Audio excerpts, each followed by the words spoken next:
اگر آپ نے کامیابی کی پروڈکٹ حاصل کرنی ہے تو اس کے عوض میں آپ کو بھی کچھ دینا پڑے گا. صحیح. اب وہ کیا دینا پڑے گا؟ وہ اس کامیابی کی نوعیت پہ ہے کہ آپ کیسی کامیابی حاصل کر رہے ہیں. آخرت کی کامیابی کے لیے آپ کو کچھ دنیا قربان کرنی پڑے گی. صحیح. ٹھیک ہے. پیسوں کی کامیابی کے لیے آپ کو کچھ وقت قربان کرنا پڑے گا. اچھا، اسی طرح کو عہدہ اور منصب پانے کے لیے آپ کو اس اعتبار سے اپنے آپ کو مشقت میں ڈالنا پڑے گا. تو انسان جسمانی، ذہنی، مالی، معاشرتی، خاندانی اس طرح کی بہت سی قربانیاں دیتا ہے، یہ قیمت ادا کرتا ہے تو اسے اس کے بدلے میں کامیابی ملتی ہے. اسے اگر ہم بہت آسان الفاظ میں سمجھنا چاہیں تو آپ یوں کہہ لیں کہ ایک شخص اپنے خاندان کے مالی حالات اچھے کرنے کے لیے کسی دوسرے ملک چلا جاتا ہے. وہاں جا کے وہ کماتا ہے، محنت کرتا ہے. وہ اپنے پیچھے پہلے اس کا کرائے کا گھر تھا، اب اس کا ایک ذاتی گھر ہو جاتا ہے. پہلے چھوٹا گھر تھا، اب بڑا گھر ہو جاتا ہے. پہلے گھر میں بچوں کی شادی کے مسائل تھے، اب ان کی جو ہے وہ شادی کے اسباب پیدا ہو جاتے ہیں. پہلے گھر میں جو ہے وہ سواری نہیں تھی، اب اس میں کار بھی آ جاتی ہے. پہلے ہلکے علاقے میں گھر تھا، بہت پوش ایریا کے اندر گھر آ جاتا ہے. یہ ساری چیزیں یہ اس کا اصل مقصد تھا جس کے لیے اس نے اپنے آپ کو اپنے وطن چھوڑنے پر مجبور کیا. صحیح. ٹریول کیا. اب یہ ساری کامیابی تو اسے مل گئی، اسے اچھا گھر بھی مل گیا، اچھی سواری بھی مل گئی، اس کے بچوں کو اچھی تعلیم بھی مل گئی، اس کی شادی کا انتظام بھی ہو گیا. یہ جتنے نتائج اور جتنے مقاصد اور جتنے اہداف تھے وہ اسے حاصل ہو گئے. یہ ہے اس کی کامیابی. بے شک. لیکن اس کے بدلے میں اس نے کیا دیا؟ اس کے بدلے میں اس نے ایک قیمت ادا کی ہے.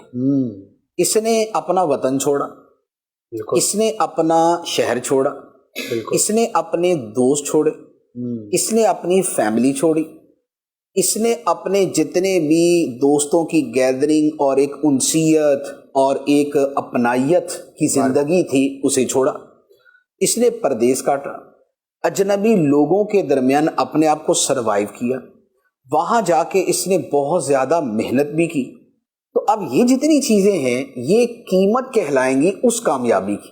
صحیح. جو کامیابی اس نے حاصل کی ہے. تو جیسے بیرون ملک جانے والا ایک شخص اگر مالی اعتبار سے بہت سی کامیابیاں حاصل کرتا ہے تو اس کے ساتھ پھر وہ بہت سی قربانیاں بھی دے رہا ہوتا ہے، اور یہ قربانیاں اس کی قیمت کہلاتی ہیں. یہی معاملہ آپ طالب علم کا لے لیں. ایک طالب علم جو ہے وہ لاہور سے کراچی پڑھنے کے لیے آتا ہے. جیسے جامعۃ المدینہ میں آیا. یہاں پر وہ اس لیے آیا کہ اسے یہاں پر کچھ اس کے اہداف تھے. اہداف کیا تھے؟ کیا پیر و مرشد یہاں ہوتے ہیں، ان کی زیارت بھی ہو جائے گی، ملاقات کا بھی کبھی کبھار موقع مل جائے گا. یہاں پر بڑے بڑے ذمہ داران ہیں، ان کے ساتھ بیٹھنا بھی مل جائے گا. یہاں کچھ معروف علماء ہیں، ان کی صحبت بھی مل جائے گی. یہاں کا ایک انٹرنیشنل انوائرمنٹ ہے تو اس کو دیکھنے کا موقع بھی ملے گا. دنیا بھر سے لوگ آتے ہیں، ان سے ایک لرننگ بھی ہو جائے گی. بڑے بڑے ایونٹ یہاں منعقد ہوتے ہیں، ان میں شرکت ہوگی. بہت سے لوگوں کے پاس بیٹھنے کا موقع ملتا ہے، اسے ویژن بڑا ہوگا.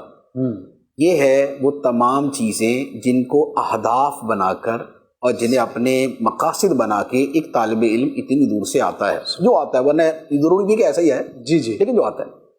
لیکن جو آیا اس آنے والے نے بھی اپنے بہن بھائی چھوڑے، اپنے ماں باپ چھوڑے، اپنا شہر چھوڑا، اپنا وہاں کا جس موسم سے، جس ویدر سے، جس انوائرمنٹ سے وہ مانوس تھا اس نے وہ چھوڑا. بالکل. یہاں ہو سکتا ہے کراچی کا پانی اسے ہضم نہ ہو. بالکل. جیسے بہت سارے لوگوں کو یہاں کا پانی نا وہ سیٹ نہیں بیٹھتا.